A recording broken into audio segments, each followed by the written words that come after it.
یہ تو بالکل وہی بات ہو گئی جو اہل حدیثوں نے ڈاکٹر عثمانی رحمۃ اللہ علیہ سے کہا تھا کہ یہ سماع موتا جو ہے یہ عقیدے کا مسئلہ نہیں ہے۔ پھر ایک سوال بھی کیا گیا، اس کا جواب بھی دیا گیا، حبل اللہ کے اندر 2 دفعہ یہ شائع بھی ہوا ہے، تو ڈاکٹر صاحب کہتے ہیں کیوں عقیدے کا مسئلہ نہیں ہے جب قرآن کا مسئلہ ہے؟ تو آپ کہہ رہے ہیں کہ نزول قرآن کے بعد، بھائی نزول قرآن سے پہلے بھی پہلی قوموں کو بھی یہی حکم دیا گیا تھا، وما امروا الا لیعبدوا اللہ مخلصین لہ الدین، کہ اپنے دین کو بالکل خالص کر کے اللہ کی بندگی کرو، اللہ کے علاوہ کسی کو رکوع سجدے نہیں کرنے ہیں، شرک نہیں کرنا ہے۔ شرک بالکل واضح چیز ہوتی ہے، یہ اعتقادی مسئلہ ہے۔ اسی لیے بار بار میں ڈاکٹر عثمانی رحمۃ اللہ علیہ کا فتویٰ لا رہا ہوں کہ وہ فتویٰ دیتے ہیں، فتوے کا انداز بڑا زبردست ہے کہ جن کا عقیدہ خراب ہوتا ہے، ایمان درست نہیں ہوتا ہے، وہ اس طرح کی باتیں کرتے ہیں۔ ابھی آپ اس طرح کی باتیں کر رہے ہیں تو یہ ایمان کی خرابی کی علامت ہے آپ کی، اور ایمان خراب کر کے پھر ایکا کرنے سے فائدہ کیا ہوگا بتائیے؟ تو وہی میں آیت نا دہرا دوں قرآن کی جو اہل کتاب کو کہا جا رہا تھا کہ اگر ایک ہونا چاہتے ہو تو آؤ ایک ایسے کلمے کے اوپر جو ہمارے اور تمہارے درمیان بالکل مشترک ہے، کہ پہلی بات یہ ہے کہ اللہ کے علاوہ کسی کی بندگی نہ کریں، نہ ہم کریں نہ مجھ سے پہلے کسی نے کی ہے، کسی مومن نے اللہ کے علاوہ کسی اور کی بندگی نہیں کی ہے، نہ کسی نبی نے کی ہے، تو ہم کیسے کر سکتے ہیں؟ اور اللہ کے ساتھ شریک نہ ٹھہرائیں کسی کو۔ تو جب شرک نہ کریں گے تو پھر یہ ساری چیزیں بیچ میں آ جائیں گی، یہ سجدے شجدے جتنے رکوع سب یہ فارغ ہو جائیں گے، پکارے فارغ ہو جائیں گی۔ محمود الحسن کہتے ہیں کہ اللہ کے بندوں کو پکارنا یہ جناب اللہ ہی کو پکارنا ہے، اور آج جتنے دیوبندی ہیں سارے اسی کے قائل ہیں کہ یہ عقیدے کی خرابی نہیں ہے محمود الحسن کے، بس یہ ذرا تفسیر کا معاملہ ہے۔ وہ تفسیر میں تو انہوں نے شرک گڑھا ہے، شرک دبایا ہے انہوں نے۔ ڈاکٹر صاحب کتنی زیادہ یہ کہا کرتے تھے کہ کاش یہ بے ایمان تفسیریں نہ کرتے، قرآن اور حدیث کو اپنے حال پر چھوڑ دیتے تو اتنی گمراہی نہ پھیلتی۔ تو یہ محمد حنیف کی اس تفسیر کی وجہ سے بہت بڑی گمراہی پھیلی، اور قیامت تک پھیلتی رہے گی، سب کا بوجھ اسی ظالم کے اوپر ہوگا، اس طاغوت کے اوپر ہوگا۔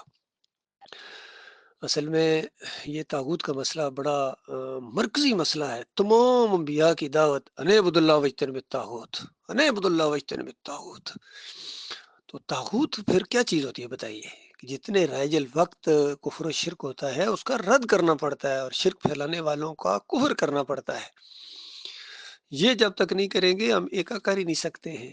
تو اسی بنیاد کے اوپر ایکا ہو سکتا ہے، جمعیت مضبوط ہو سکتی ہے، وہی مضبوط ہوگی، ورنہ جمعیت مضبوط کیسے ہوگی؟ شرک کے ساتھ مضبوط ہوگی تو پوری جمعیت کو اللہ تعالیٰ جہنم کی آگ کے اندر پھینک دے گا، ان مساجد سمیت اور ان مزاروں سمیت اور پیروں سمیت اور امیروں سمیت جہنم کی آگ کے اندر جانے کے بعد واپس کیسے آؤ گے بتاؤ؟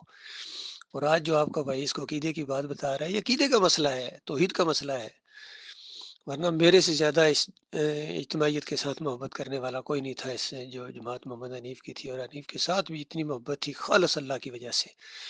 والحب للہ والبغض للہ پھر کب عمل پہ آئے گا؟ کہ اگر محبت تھی تو اللہ کے لیے تھی، کوئی ذاتی رشتہ داری نہیں ہے، کوئی کاروباری معاملات نہیں ہے، کوئی اور علاقائی معاملہ بھی نہیں تھا کہ اس زمین کے اوپر ان سے زیادہ مجھے کوئی پیارا نہیں تھا، ایمان کی وجہ سے، توحید کی وجہ سے۔ اور جب ایمان کے اندر خرابی لائے ہیں، اللہ کی کتاب کو پیچھے کر کے اپنی بات آگے چلائی ہے، تو پھر ان سے زیادہ مجھے کسی سے نفرت نہیں ہے، بغض نہیں ہے۔ یہ خالص اللہ کے لیے، اس بات کو سمجھنے کی کوشش کریں۔ تو ان اصولوں کے اوپر ہم اکٹھے ہو سکتے ہیں۔ اگر ہمارے اصول ختم ہو گئے، انہوں نے اصول ختم کر دیے، ان کی دعوت ختم ہو گئی، نظریات ختم ہو جاتے ہیں، دعوت ختم ہو جاتی ہے۔ ہماری دعوت ہی نظریاتی دعوت ہے، ایک ہاتھ بھی اس کی حمایت میں نہ اٹھے، ایک زبان بھی ہم آواز ہونے کے لیے تیار نہ ہو، تب بھی یہی حق ہے۔ تو یہ صرف کہنے کی باتیں ہیں یا کہ ان کا عملی پہلو بھی کوئی ہے؟ یہ استقامت کا معاملہ ہے، جم جانے والوں کے لیے خوشخبریاں ہیں۔ یہ کیوں کہا گیا تھا جم جاؤ؟ جنہوں نے کہا اللہ ہمارا معبود ہے پھر جم گئے، ان کے لیے خوشخبریاں ہیں۔ قل آمنت باللہ ثم مستقم، کہو میرا اللہ معبود ہے، بس ختم، کہانی ختم ہو گئی، اس کے بعد جم جاؤ۔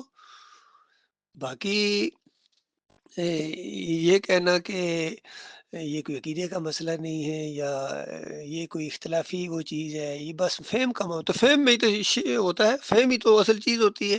اسی لیے فہم القرآن یہ اصل چیز ہے۔ اگر فہم القرآن آپ کو نہیں ہے تو پھر ظاہری بات ہے ایمان کو شرک اور شرک کو توحید کہنا شروع ہو جاؤ گے، پھر دونوں کو مکس کر کے بھی ایک نئی توحید بن جائے گی کھچڑی۔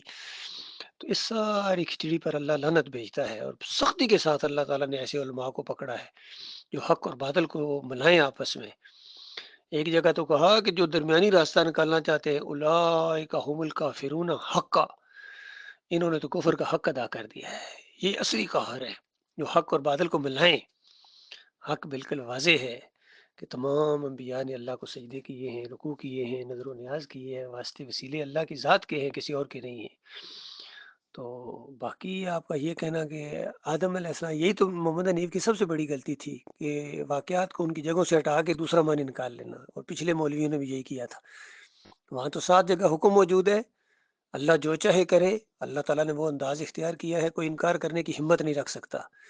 اسی لیے جب کسی نے کہا، ڈاکٹر صاحب سے سوال پوچھا کہ پھر تو دیکھو اللہ نے خود کہا ہے، تو کہا ڈاکٹر صاحب نے کہ لگاؤ پھر اللہ کے اوپر فتویٰ اور خوشیاں مناؤ.